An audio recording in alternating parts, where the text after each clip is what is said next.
Welcome to BlackUSA.news morning show. I'm your host, William Honolulu Jr. Join us as we explore the news and opinions that impact our community. We break down how the major stories have a very personal, local, and racial impact. No topic is off limits, but even if the conversation gets rough, we're always going to keep it real. Greetings and salutations, all my friends out there in internet land. I am William Honolulu Jr., and I have the privilege and honor of serving as the host of the Black USA News morning show. Good morning to you. Good morning to you. Damn it, good morning to you. You all know what it is. Y'all know why I'm a little wound up. What is today? Look at your calendar. What is today? Taco Tuesday. How dare you? Titillating Tuesday. It is Titillating Tuesday, and is really, I was telling them backstage, is the Titillating Tuesday is just really a great opportunity for me to get to say the word titillating as much as I want. Like, it makes me feel good. Me and my inner 13-year-old, he's just giggling. Today is going to be a continuation of some of the stuff that we talked about last week. We're going to dig a little deep into the Kama Sutra. wait, you see what? I didn't even mean that. You see, we go dig deep into the Kama Sutra because there's a position. We're going to talk about that part later. Lost my train of thought. I was thinking because when you had the right angles, it's show notes. Thank you. This is why they give me paper, because the position is anyway. Okay. One of the things that we want to make sure that we remind you of is that today is World Blood Donor Day. So if you are able to give blood, today is a really good day to do it, or at least schedule the appointment. Because the reality is, especially in the Black community, there is a shortage of blood. And it's not just for operations, it's also for, car accidents. There's so many different reasons that people need blood, and they need blood from people who can match. So if you have not given blood, please go out and do so, especially if you got one of those hype blood types. What is it? O positive. I'm O positive. And O negative. And also if you have some, just go. I'm trying to break it down to who should go. Just go and give some blood and save some lives. Like, seriously, it's just that simple. Like, that's what I tell y'all. We be bringing y'all easy stuff to do to help the community. That's all I'm talking about. Big shout out to the team, Crazy Horse Morgan, Brandy Raymar, and Grace Awaka, always holding us down, making sure that we have all the resources we need to bring you a show that you can enjoy. Please make sure that you stay tuned for our political coverage, Black USA News. We have pulled together interviews from candidates from Central Committee to delegates, senator, governor, comptroller, all of it. Everybody, we've been talking to everybody, and we're putting together some footage for you guys so that you all can check them out. So make sure you stay tuned to that. Oh, Rita is here with us. Hey, Rita, how you doing? Let's see what else? Because I got to get the show notes, because y'all know I'm about to have fun. Not only do I have the chief titillating officer, Stacey Dennis. Not only is she here today to help you all get and stay titillated, we have Dr. Yee joining us again, and we're going to talk about the Kama Sutra. Now, see, I think you all are out there getting a little pre-titillated, because I felt the vibe come back through the screen when I said Kama Sutra, like, ooh. Don't do that, because we're going to talk about it in meaningful ways. Now, there will be a little, don't get it twisted. There's going to be some of that. But we're going to talk about it in a meaningful way, because guess what? It is not just illustration. It's not just the illustration of positions. It's not the Playboy of the ancient times. It talks about emotional wellness. It talks about energy. It talks about chemical use. It talks about all of these things. And it is kind of a guide for a good life and great sex. Because I'm not sure how you could have one without the other. I got to be honest. I've never contemplated a life that didn't include good sex. But before we get on to that, because I got show notes and I got stuff to do. So let me give you let me tell you a little bit about the Grinding Gang. Hi, my name is William Honolulu Jr., and I'm the host of the Black USA News morning show and the president of the Grinding Gang Incorporated. The Grinding Gang is an organization that helps small business owners in the nonprofit and for-profit communities figure out how to make sense of all the noise. There's a lot of information out there, and sometimes it gets a little overwhelming.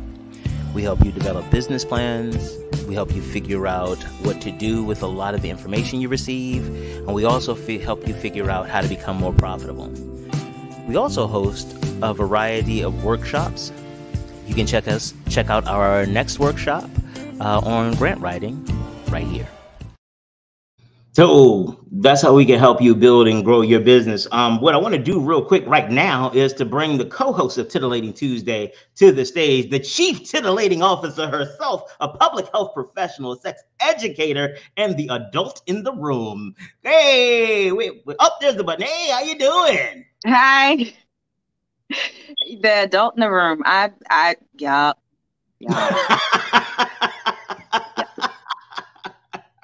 How you doing this morning, honey? Good morning. Good morning. Weekend? I'm excited about today. How was your weekend?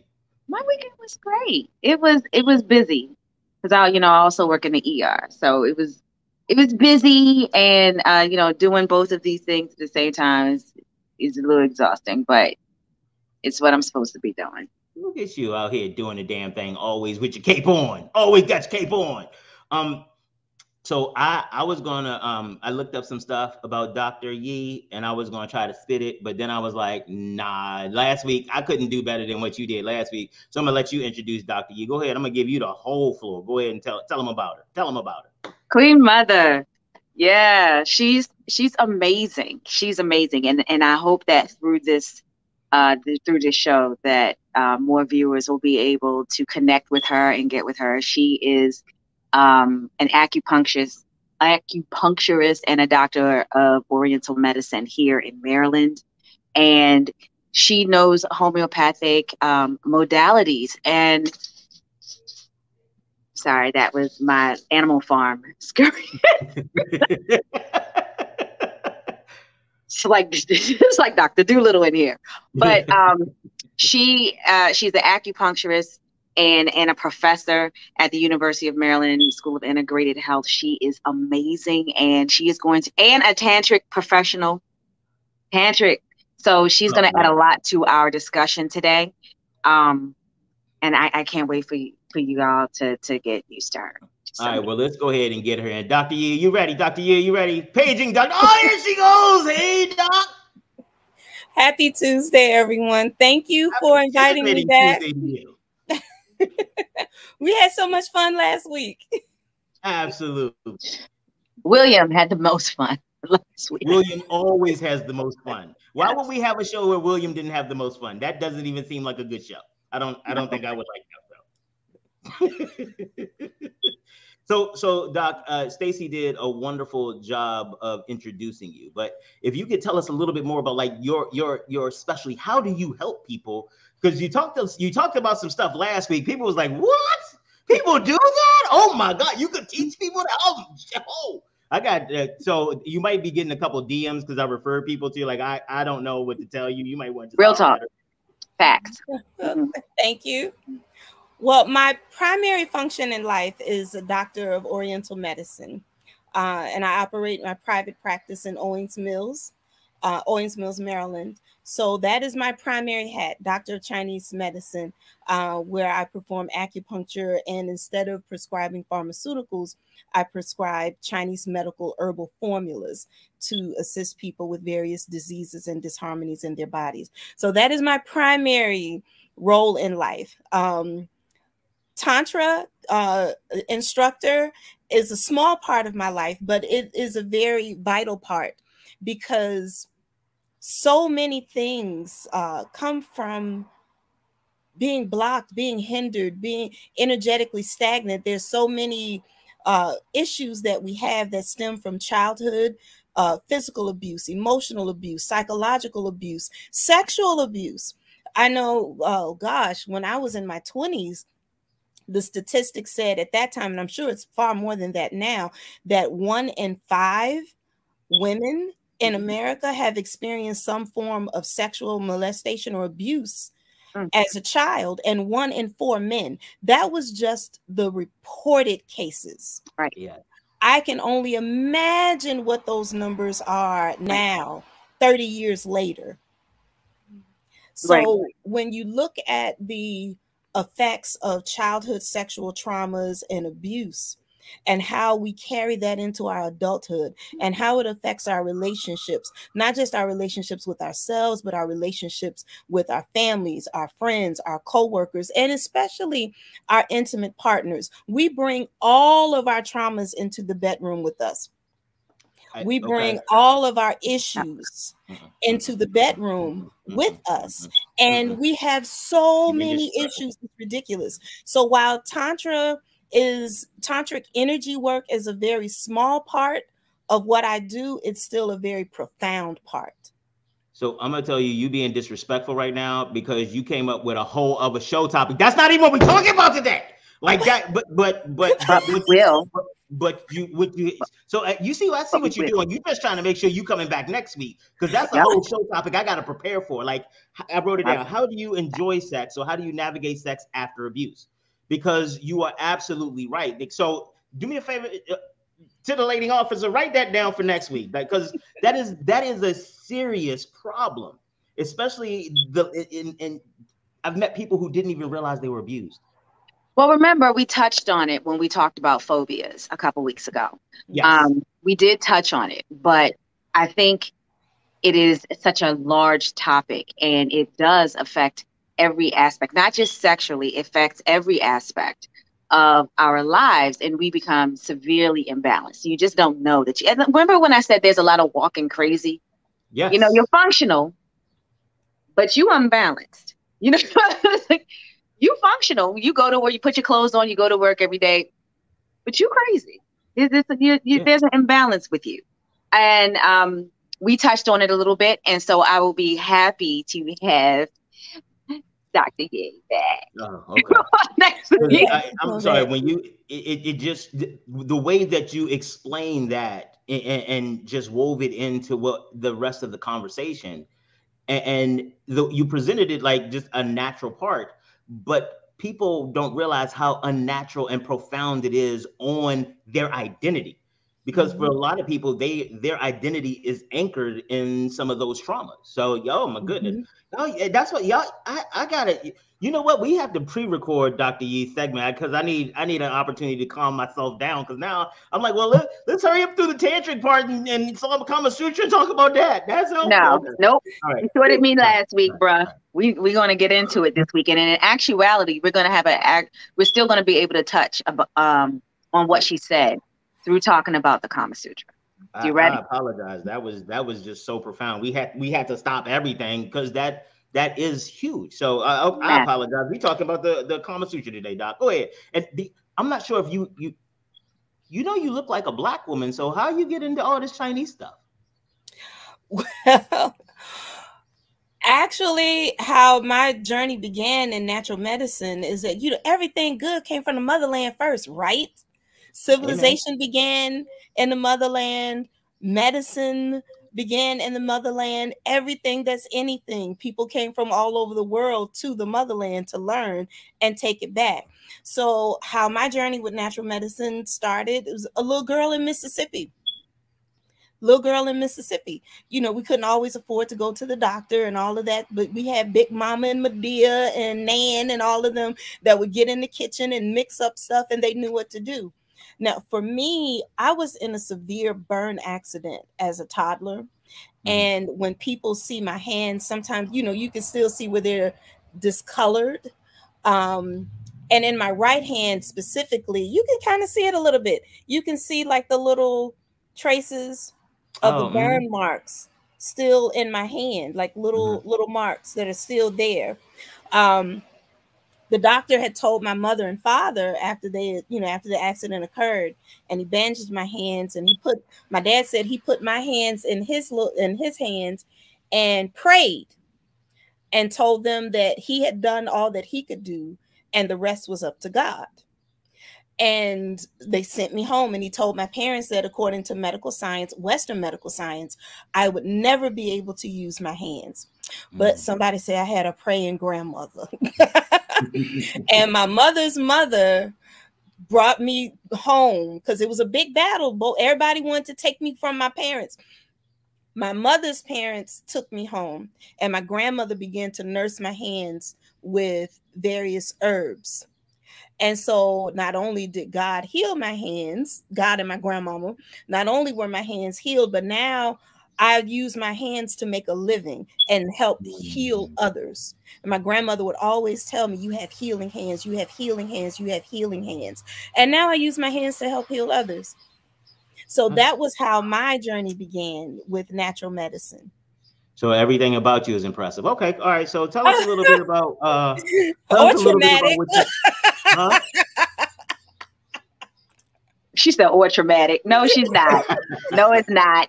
One of the things that I am learning through my process is that you know, I now rebuff the statement, what doesn't kill you makes you stronger, because that doesn't work anyplace else except people believe it works emotionally. If I have $100,000 and I have an $80,000 emergency, I'm able to cover the $80,000, but it doesn't make me richer. But somehow mentally, we see ourselves that once we get past something, that's the checkoff. No, the problem is that we had to get past it.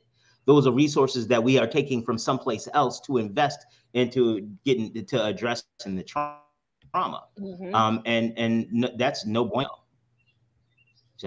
So let's go ahead and get back on topic, because I realize I enjoy talking to Stacey by ourselves. Sometimes we just get off it, but you here too, throwing in all types of new information. So let's get back to it. So tell us about the Kama Sutra, because, you know, like in the lead in, it most people just get clips of, you know, positions. Hey, you want to try this? Look what my friend showed me. You want to do this? Right. Like, we were discussing like that. Pornhub instruction manual, but it's so much more than that. Tell us, well, actually, either one of you, because I know Stacey is fairly familiar with the document, the text as well. So I'm I'm the novice on the crew. So go ahead, educate me. Tell me what to do. Well, okay. So I wanted us to discuss the Kama Sutra because you know that I discuss. My whole business is sexual health education. And my thing is, how did we get here? In order to figure out how we got here, you have to look at what we did in the past, right? And I don't mean 20th century past. I mean, like in the past. What happened? You know, how did as humans, how did we define sex? And if you look at all these cultures, they'll define sex and sexual relations in a certain way. And I wanted to see where that came from. The Kama Sutra is a fantastic document, and unfortunately in the West we're only familiar with their pictures.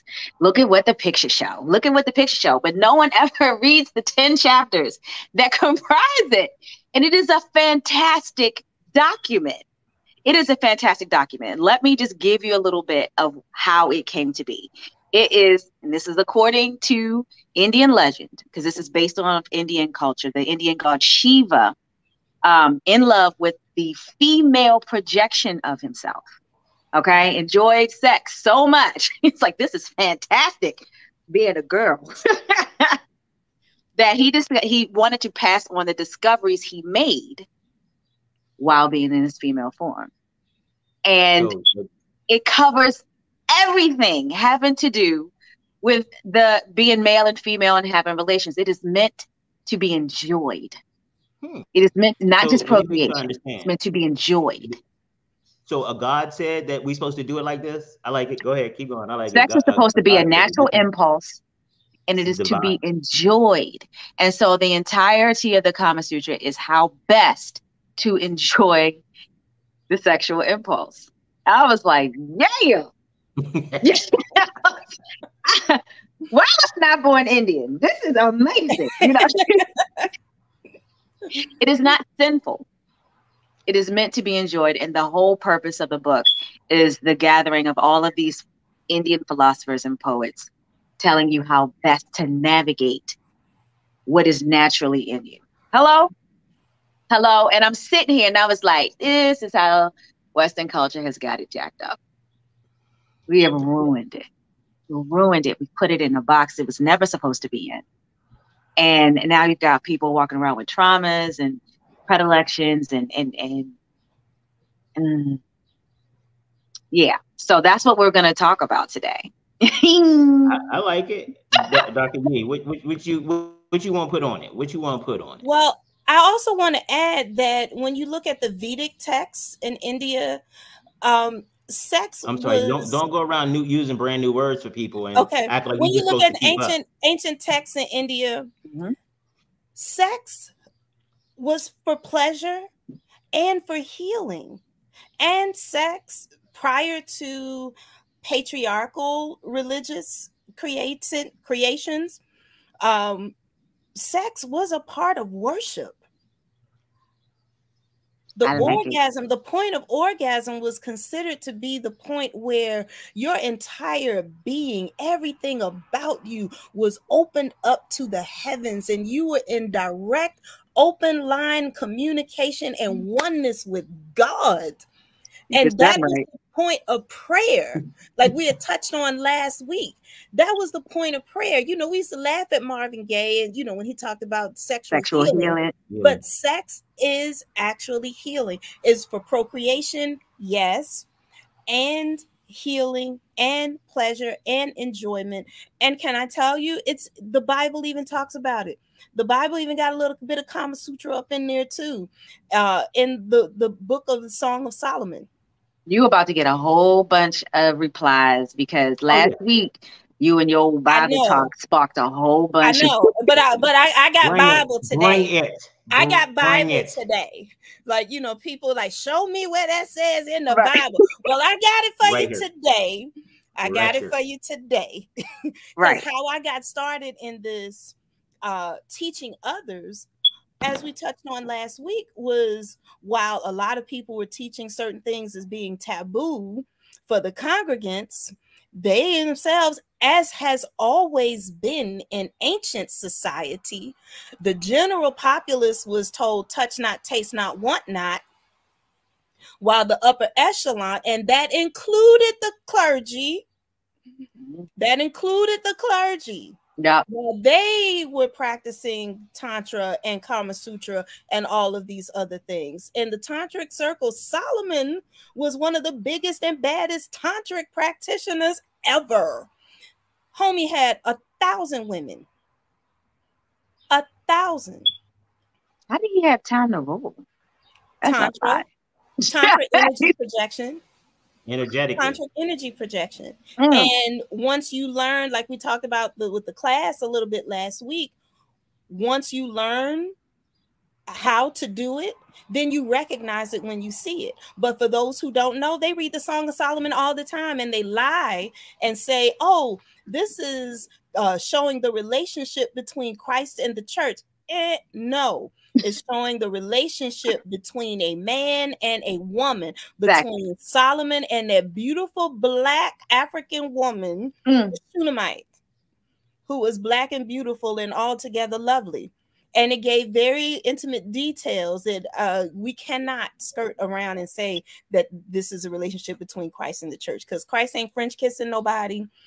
Jesus ain't never told nobody that the roof of their mouth tastes like apples and all of that. I'm just saying, but it's in there and I got it and I'm ready to read it.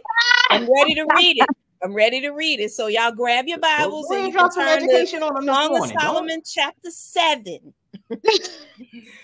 Song of Solomon chapter 7, verses 1 through 10. So so as you can see, the Bible is just another one of these texts that will put it into terms. Men and women, well, you're supposed to have sexual relations and you're supposed to enjoy it. About our sexual pleasure. Exactly. It's not just, God is not just only concerned about our relationship with him, but also our relationship with others and our relationship with our significant others, our spouses, our romance. God is concerned about every aspect of our being. Healing at all levels. And part of spiritual healing has to do with healing your sexual traumas, because we bring that into our religious circles and then we get married and they come up. And people in church come to people like me asking for help. And it has to be addressed. It has to be addressed. So I'm thankful that you all have a platform that is no holds barred, unfiltered to a degree, and addresses these issues. I'm telling you, it's because of him. And every week I'm like, please don't let us get blocked. Please don't let us get blocked. Please don't let us get blocked. But I got enough stuff on the interwebs that I'll find a way to get the message out. I will go door to door like I'm running for office. I'll be damned. You will not stop me. Sorry, you know, and even in Chinese medicine, like we talked about last week, even in Chinese medicine, there were sexual positions that were prescribed by the doctors. Like we shared last week about men who may have been diagnosed with hypertension and a sexual position that was prescribed and used to assist with that issue. So, you know, today we're going to give out, you know, at the end, we're going to give out a couple of more positions. I do want to say one thing about the sexual positions and looking at the various positions that were prescribed to help men and their health issues, and then the positions that were prescribed to help women with their health issues. I want to inject here. I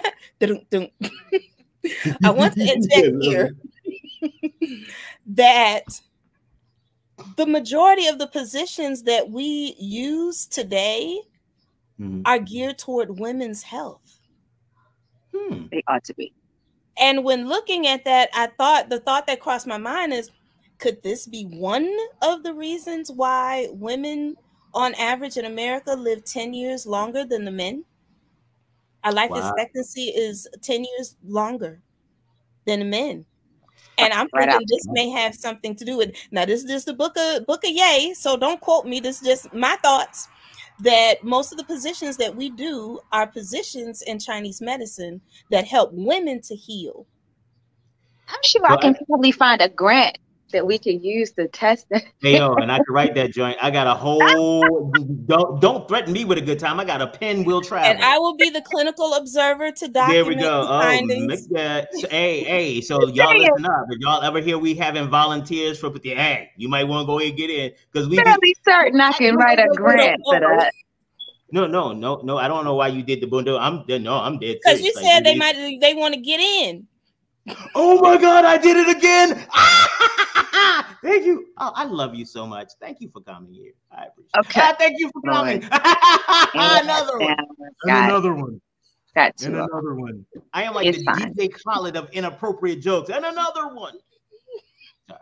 Okay. Bye. So I love the idea of talking about the sexual health of these positions. I'm gonna add that to my curriculum when I teach these classes.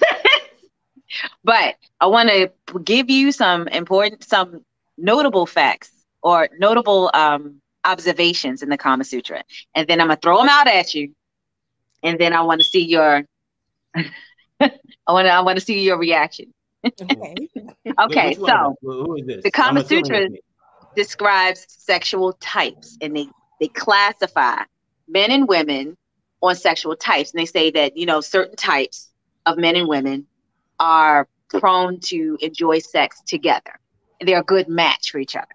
So, so the sexual types for men are based, on both sexes, are based on the size of the sexual organ, the resistance, and their temperament. And depending on the size of his penis, men are classified as either a rabbit, a small bull, or a medium bull, or stallion, right? And then a woman is either classified by the size of her yoni, size of her vagina, either yoni, meaning a long vagina, a serva, meaning a narrow vagina, and a hastini, meaning a wide vagina. Okay? And so certain combinations go together. So the equals are the rabbit with the deer. So small vagina, small go together, which, you know, it makes sense. Which makes sense. A bull with a stallion, a bull with a mare. So a bull with the medium-sized penis, and then the stallion, they call her elephantress. Wow, that's okay. I mean, all right, that's okay. All right, elephantress. they say that these partners have the best sexual energy. That makes sense. Like that just makes sense.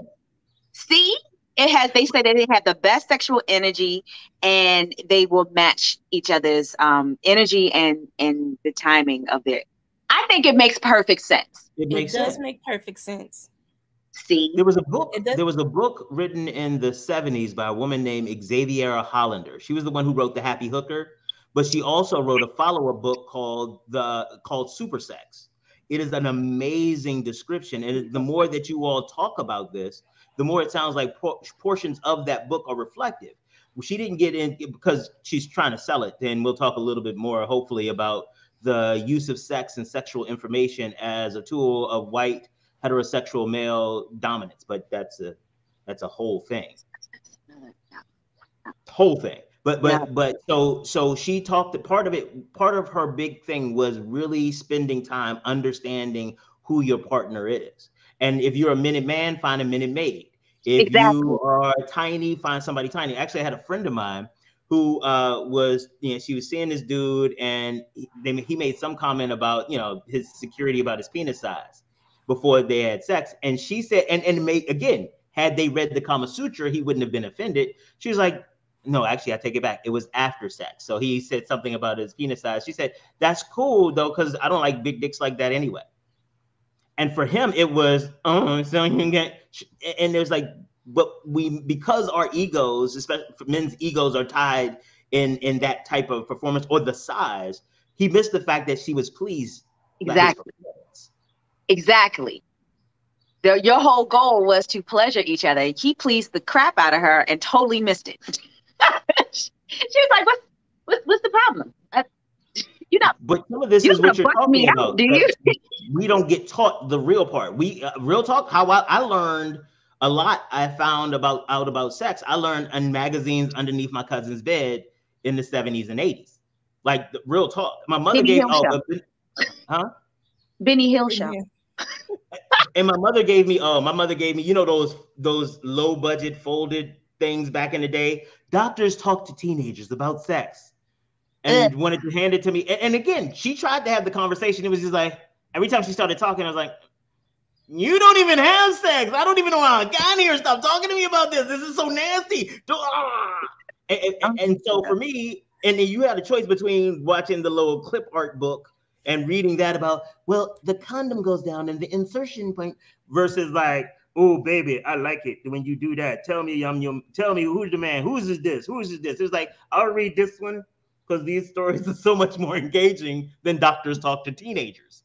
Mm-hmm. And so I think part of it is that this type of education does not happen in our community. And so we learn in isolation in boys' gym, telling each other lies about who we did, what we did. And that becomes the basis of the stories we tell ourselves moving forward. We got to remember also that in this culture, we've put sex in a box. We can use it to sell stuff, but we don't actually want you to do it. You know what I mean? We do if you're doing it with me and not going to tell anybody. That becomes part of this narrative as well. We've already put it in this box. We don't want you to have it until you're married. Which, if that was the case, I won't have a son because I've never been married. Are you kidding me? No, I'm not doing that. So, so we've already put it in a box where we don't want you to have it until you're married, instead of saying you really shouldn't have it until up here grows along with what's happening down here a little bit more and you know yourself. That's a different conversation. That's a different view of sex. Giving your mind time to catch up to the messages your body is sending is a different viewpoint. Marriage is not you don't become sexually proficient because you're married. And that discussion leads into other things that can happen with sex if you're not married. If you're by yourself and you should get pregnant. You know what I mean? So that where we've put sex is more of an indication of our society and some of the pitfalls and the logic of our society than it is about teaching someone to be sexually healthy and proficient in sexual health and their sexual health, their personal sexual health. We got a whole bunch of sexual idiots walking around. And you can't teach what you don't know.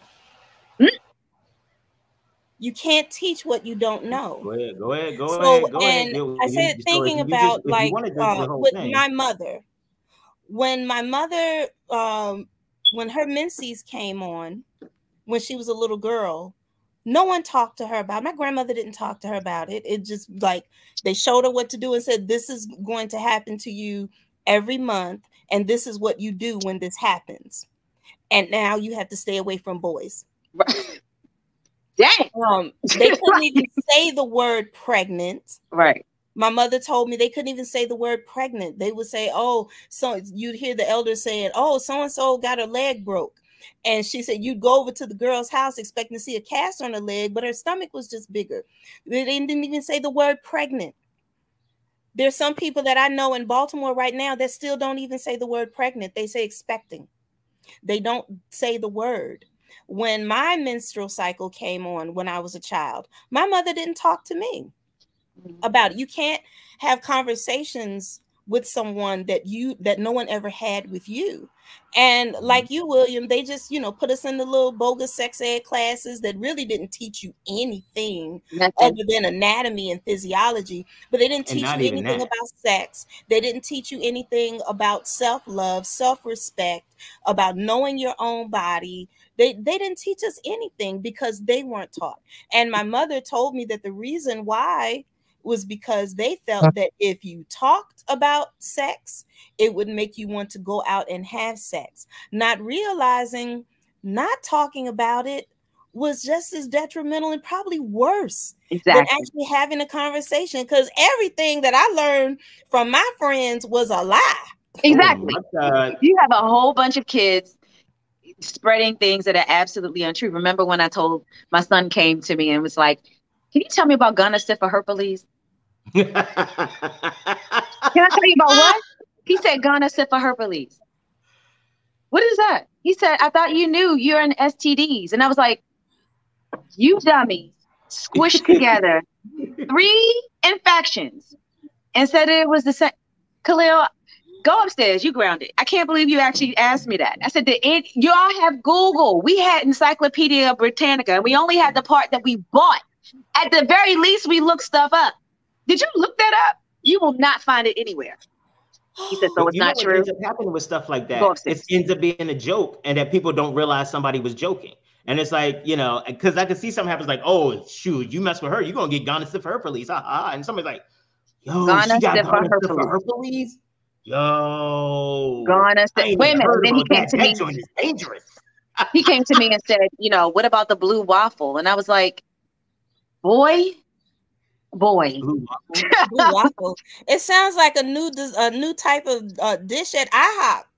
That's what I was thinking, but it don't sound like nothing. In this context, I don't want to eat that. I don't want to eat it. I don't even know what it is, and I don't want to eat it. This is what not having any discussions. You don't want anything like this taught in classes. And shout out for the Indian culture, because at least they put it in a book and they let it fly. There's certain things in the Kama Sutra that doesn't quite apply today. Like there's an entire section on how to have sex with virgins. Now, in that time, which 1,000 years ago, perfectly normal to marry a 12 and 13-year-old. Not so now. However, I did meet in several of my classes 25, 26-year-old virgins. Mm-hmm. The concept of how to make them comfortable and to initiate sexual contact with them would still apply. Mm-hmm. Right. Even though they're older, because in our culture, 12-year-olds, no, we don't do that. Well, it depends. We have like certain segments, like with my background, religious background being the Pentecostal Apostolic Church or the Holiness Church, there are a lot of male and female virgins in that arena. Mm-hmm. So like with my best friend, when she got married a few years ago, she was 41 years old and she was a virgin. I have a prayer partner back home, may she rest in peace, in Mississippi. She died a virgin. Yeah. So there are Black men and Black women in certain circles today who are still virgins. Serena's sister, Venus, she's 41 and she's still a virgin. So it happens. I think it's more than we think it is, but in today's society, because we use sex to sell everything, and we purity shame. You know, we talk about, you know, and I don't even like the term slut shaming because the very phrase is shameful in itself. But we will shame people, women, for being sexually active, but then we also shame women and men especially who are not. Yes. Especially a man who's trying to save himself for marriage. You know, we will label him as all kinds of non-heterosexual things, labels and stuff, because he's saving himself for that special one. Well, here's my thing, because they don't talk about it because they don't want to be embarrassed, they don't want to be shamed. But they also don't seek out knowledge that helps them grow. Even though you're not having the act, you can still educate yourself. Well, no, they can't. But you can seek out education. You can seek out knowledge and education, and we don't provide that for people who say, you know, I would rather wait for the one. Cool. However, this is still the way your body works. And these are some of the things that you may start feeling, and it's okay. And I think that's where the Song of Solomon comes in the biblical sense, because when you read the Song of Solomon, and I used, you know, and I would tell people in church all the time, the Song of Solomon will teach a man how to woo and talk to a woman. The Song of Solomon will teach a woman how to talk to a man. You know, she was like, I am my beloved, and my beloved is mine. I sought him on my bed, he whom my soul loveth. You know, she's just pouring, just feeding that ego, feeding that ego, feeding that ego. And he's just complimenting the daylights out. In the Song of Solomon talks about even how to prepare your bed. She put flower petals and rose petals all over the bed and scented the sheets. And it'll teach you how to talk to each other before, during, and after. It even talks about French kissing and all kinds of stuff, how to enjoy a woman's breast. You know, chapter 7 in particular. That story. I'm going back and read that because I remember going over the Song of Solomon, and that's not my takeaway from it. Hold on, I got it. Because honestly, I just spent a lot more time in prepare to go off the rails again. Viewers is coming. From this perspective, I'd have showed up in church a lot more. I'd probably be. But they don't talk about this now or something. They don't talk about the Song of Solomon other than to skirt around a few things because it's a pretty heavy sexual text. Chapter 7, verse 1 through 10. How beautiful are thy feet with shoes, O princess daughter. The joints of thy thighs are like jewels. The work of the hands of a cunning workman. Teach you how to talk to somebody. Thy navel is like a round goblet which wanteth not liquor. Thy belly is like a heap of wheat set about with lilies. Thy two breasts are like two young roes that are twins. I don't remember this part. Thy neck is as a tower of ivory. Thine eyes are like the fish pools in Heshbon. I remember hearing this in Bugs Bunny. By the gate of Bath-rabbim, thy nose is as the tower of Lebanon that looketh toward Damascus. Thine head upon thee is like caramel, and the hair of thine head like purple. The king is held in the galleries. How fair and how pleasant art thou, O love, for delights. This thy stature is like a palm tree, and thy breasts to clusters of grapes. I said, I will go up to the palm tree. I will take hold to the boughs thereof. He talking about a breast. Now also thy breast shall be as clusters of the vine, and the smell of thy nose like apples, and the roof of thy mouth like the best wine for my beloved, that goes down sweetly, causing the lips of those that are asleep to speak. I am my beloved, and his desire is toward me. Come on, somebody. Yo, do you teach Sunday school? Right now. That's a thing. You should teach Sunday school. I got goosebumps right now. I would go to your Sunday school. 7. Now you go to Sunday school. Shut up. King James Version. That's the King James version. We might. I mean, I go to the Sunday school. I might not stay for the service because after that Sunday school, I have some other stuff I need to take care of. So I'll give you the tithes on my way out. But now I gotta go handle some stuff quick. I gotta get something. Say amen. Cannot. Let the church say amen. Amen. And that honestly, right you there talk is about like hey, an you want to Singing get in your the tithes up. background. You trying to get your tithes game up. This is the way you do it, amen. Song of Because Solomon honestly, I is mean, like a because little then you brief get the intro God to money. Kama Sutra. You get the God money and you get the porn money together. It's not porn money. It's not porn money. It's not. I mean, no, I'm talking about how we describe in the Western culture. My Like Lord. we have the Church of OnlyFans. Hey, oh my God. Church of Yoni. Amen, amen, amen. Church of Yoni. Right. Somebody gonna do that. Right. Gonna Tell do me that. that's not fire. The Church of OnlyFans. I'm not. I said Church of Yoni. But You said OnlyFans. I can't. I Yeah, can't. Church of OnlyFans. So there did exist, no matter how you try to spend it, a way for you to but Song of Solomon is not taught because we don't want you to have sex. And I'm speaking specifically for Western culture. About it. And I remember them going over it. And that's the thing, is like they didn't go over it like that. They didn't go over it. One deaconess, when I went to church, absolutely, had I that know discussion. it was not like that. I absolutely know it wasn't like that. But my not thing is one deaconess. Nobody. And my great grandmother was a deaconess, and I know she was married 4 times. Woman had a body like a Coke bottle. What? There was a reason why that woman was married 4 times. All right, but she ain't say nothing about the Song of Solomon. Nothing. Yeah, but this is because how can you hyper spiritualize that?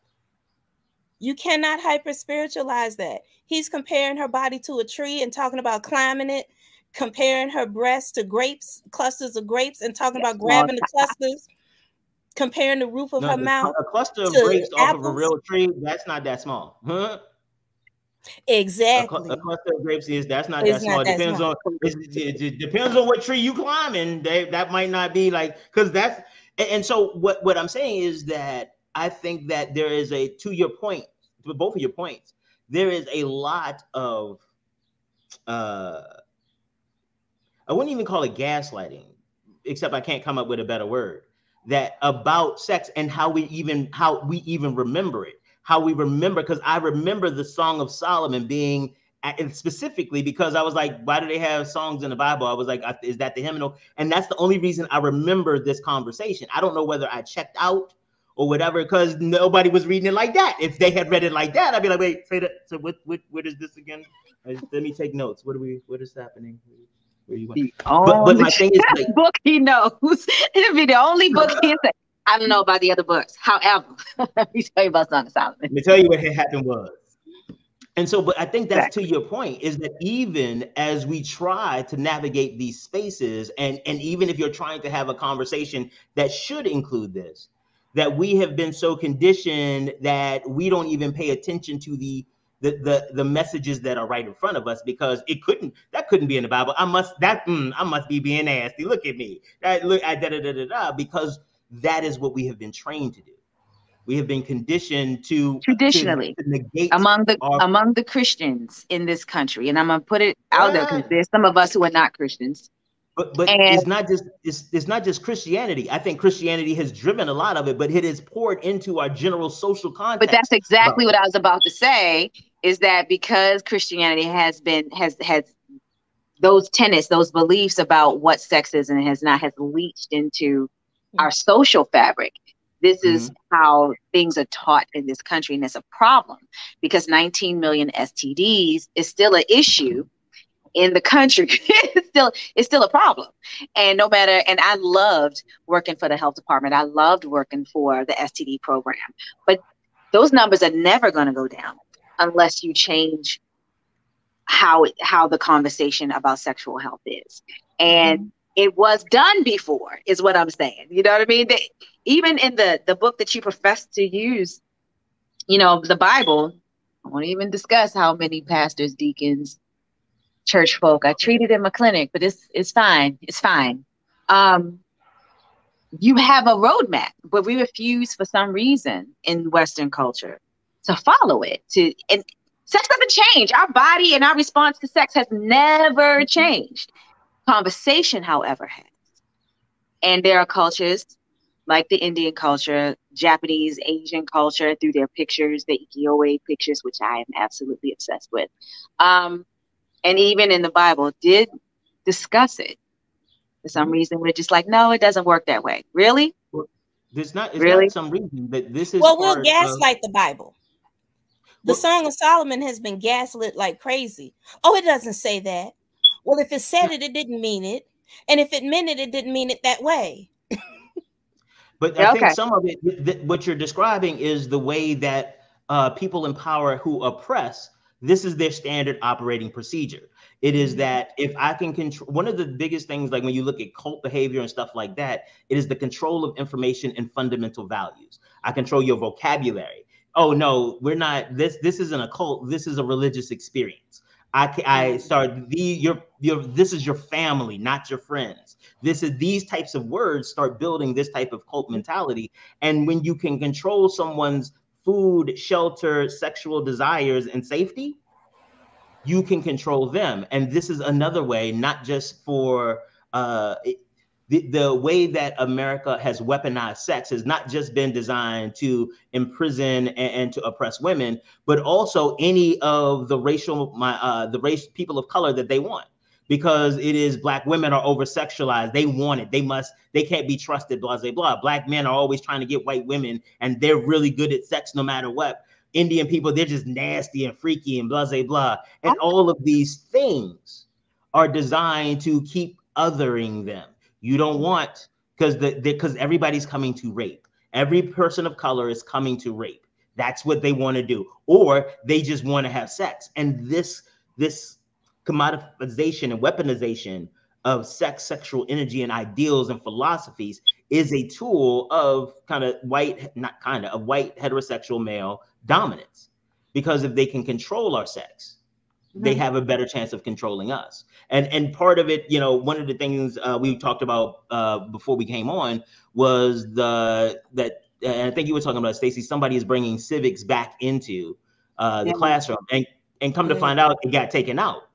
But the problem is that the same thing with sex ed. If you stop educating people to what you all have been saying, that is when the whole falls out of it. They stopped educating people on civics. Now we had an insurrection. We stopped educating people on sex, and now there's 19 million STDs, families in disarray, and people are emotionally broken and have no resources to get. It keeps us divided and focused on things so we can't come together and deal with the actual underlying issues. Exactly. It's exactly my point. And the people, our ancient texts had, pointed us in a great direction. They did all of the work, and we're just ignoring it. We're just ignoring it. I just want to, before our show ends, I just want to put out one insight that the Kama Sutra has, and I'm going to enjoy this. Hold on for a second. It says that the strength of the female desire is 8 times greater than that of the male. So y'all have to put in work in order to satisfy. So, well, and that also goes to the point how, people, poly is a big buzzword right now, and polygamy, as far as one man, multiple women. Men do not have the sexual capacity for that. They just don't. Even in Chinese medicine, they don't. Women, on the other hand, and I remind people, monogamy is the newest form, the youngest form of relationship dynamics. Polygamy, one man, multiple women, is kind of old, but not original. Polyandry, on the other hand, one woman, multiple men, one woman, multiple husbands, is the original relationship dynamic, because women have the sexual capacity to facilitate more and the energy to facilitate more than one without it costing her life. With men in Chinese medicine, we have this thing called Jing, Jing. It's life force energy that you're born with. Men lose massive amounts of life force energy with every ejaculation, every seminal release. So basically, every time you release, you're pushing yourself a little bit closer to death. Which is probably why we live 10 years longer. That's another reason why we live 10 years longer. And then men, when they get in their 40s and their 50s and they start going through their midlife crisis and they want to trade their 40-year-old woman for two 20-year-olds, they're pushing themselves even further to death. Like The Color Purple said, how he died on top of me. That is real. That is very real, because you burn through your jing. You burn through your jing, your life force energy. Women, on the other hand, we lose massive amounts of jing every time we have a baby. One child is what I got. Thank you. Every time we have a baby, we lose. Yeah, one and done. Every time we give birth, we lose massive amounts of jing or life force energy because of all that goes into a woman's body, creating and facilitating and bringing forth a whole nother human being into the world. So every time we do that, we lose jing. But men, every time you all skeet, it's like, you know, you're getting closer to the grave. So close to the grave. I appreciate, and that's why a lot of young women will get with the older man and feed him and screw him literally to death and get his money, and he thinking like, oh, I'm pulling this young. No, pop, you about to get pushed into the grave. Yeah, you about to get pushed into the grave. I know y'all think it's a happy way to go until them chest pains hit. Wait a minute. Now, we were supposed to talk about sex over 60 today. Over 60, I know. That's what I was like. So y'all wait till the last 4 minutes to bring this up. No, we're going to hold it over. We're going to hold it over because that's a whole... Cialis and Viagra that created a whole new workforce. With this new information, I'm going to make sure that I set up the show earlier in the week, because I may not be here by the time it comes back around with the loss of life force. So I said, as you started talking, I'm doing the calculations. I'm like, I might be dead already. God damn it. You thinking about coming and going and not being here? I can't have two of y'all. I'm sorry. Yeah, no. Yeah. But if I'm a Gemini. Every now and again, the other twin likes to other places. I can't have. Honestly, I'm looking forward to being a pop. Absolutely. It's like, oh no, because when you're a pop, you can tell stories before you do it, and they'd have to listen. Like, girl, I'm gonna tell you about this one time I was down. Yeah, no, it's gonna be cool. It's gonna be so awesome. We're gonna hold that topic over, because that's big. It's a growing issue among it's a growing issue among our senior peoples. It's a growing issue for us. We ain't that far off. And so if we can figure out what's going to happen then, we can figure out what's happening then. We could prepare ourselves in the next couple, years or so, so we can transition. I'm prepared. However, we're going to discuss you got to be bragging, though. That's the thing I don't understand. You always come on here talk about how some of us is working, okay? Some of us is trying to catch up. Just because we on the sexual slow bus a little bit, you come here. Let me show you my Heisman sex at trophies and stuff. Don't do that. Don't be disrespectful. Don't be just because you know some shit. Don't be disrespectful. You know what? The show's over. I'll be damned. The show's over. Can I throw out one healing position for women? We did one last week. All right, wait. You need the whole screen before you start talking. You need the whole screen to talk about it. Missionary. Missionary is a general healing position for women. When you do it, though, your legs have to be wrapped around the man's legs, and you are the only one moving. He's just there, and you rotate clockwise and counterclockwise until you get tired. So we're going to have a whole nother conversation about things that men can do to increase their stamina so that he won't be done before you are. But the missionary position helps to stimulate the pancreas, the liver, and it's helpful for diabetics. It also aids with hot flashes. We're talking about over 50 and 60. It also aids with hot flashes, weak knees, sore feet, and knees after standing for a long time. So if your feet get hurt from standing for a long time, missionary is good for that. Hot flashes, missionary is good for that. Yes. Okay.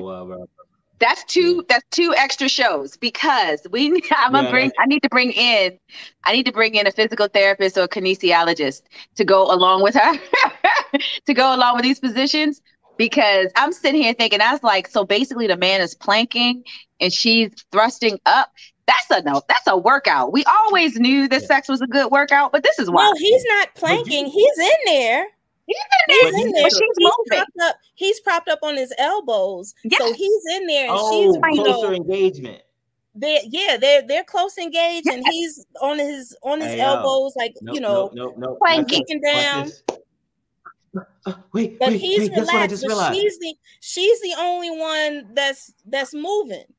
He's relaxed, and she's the only one doing the work. And I know men are going to love that, because a lot of times, too often, they're the ones that are putting in all the work, and the women are there just relaxing, chilling, not really throwing it back. Who is you having sex with? Sisters, throw it back. You're going to confuse William. Just let's leave it at that. But next week. But so wait. I got a bit. Y'all be coming up with business ideas and show ideas and shit. So look, the Book of Ye. The Book of Yay, Dr. Yay. Yay. The Book of Yay, I apologize. The Book of, so watch this, not only that, the guide, and I got a whole video series, exercise, bring the kinesthesiologist in, exercising for better sex for better health, with diagrams, positions, and models. People who want to be like, let me show you how to do this part. We're gonna get banned. I will say this. I do touch on this in level 2 of my Tantra class. So there's level 1 and then there's level 2. In level 2, we do get into the spirituality and the healing aspect of physical sex. There is no sex in my class. Right. There's no nudity in my class. I remember you said. Right. So we give you the information and the tools so you can go forth and conquer. Okay, so Doc, tell them how they can get in contact with you, because I've been having a good time. Forgot that we was over time and shit like that. There's a whole other show about to start. Jesus, go ahead. Tell them about yourself. Tell them how they can get you. You can follow me on Instagram at Dr. Ye Wong. You can also follow me on TikTok at Dr. Ye Wong. I've been posting a lot of stuff. I'm a new grandmother, so I've been grandmothering, but I will be getting back to some good juicy stuff. But you can scroll down and you'll see all of the things. And if you are interested in a class, please contact Stacey and William, or you can DM me on Instagram. I'm happy to have a class for everyone who wants to learn. Yup. Amen. So, and if you want to catch Stacey, here's how you do it. Instagram. And if we nice, we can convince her to include acupuncture as part of the class, because some of y'all need it. Ooh. I do teach pulse diagnosis, and that is a part of acupuncture. So I help you to learn how to feel your partner's pulses before and after, so it helps you to gauge their level of pleasurability and your effectiveness. Oh yeah. You can feel somebody's pulse and tell how long it's been since they had sex. Or if your partner is lying to you, everybody like, wait a minute. And say, baby, I ain't been doing nothing, and you feel his pulse, because the body don't lie. You can feel his pulse. Right. Like, okay, y'all keep titillating me, and we still here. Y'all keep titillating me. Damn it, we gotta go. Damn it, we gotta go. All right, ladies and gentlemen, boys and girls, children of all ages, Dr. Ye, Stacey, and I have enjoyed our time with you, and thank you very much. And we will be black next week.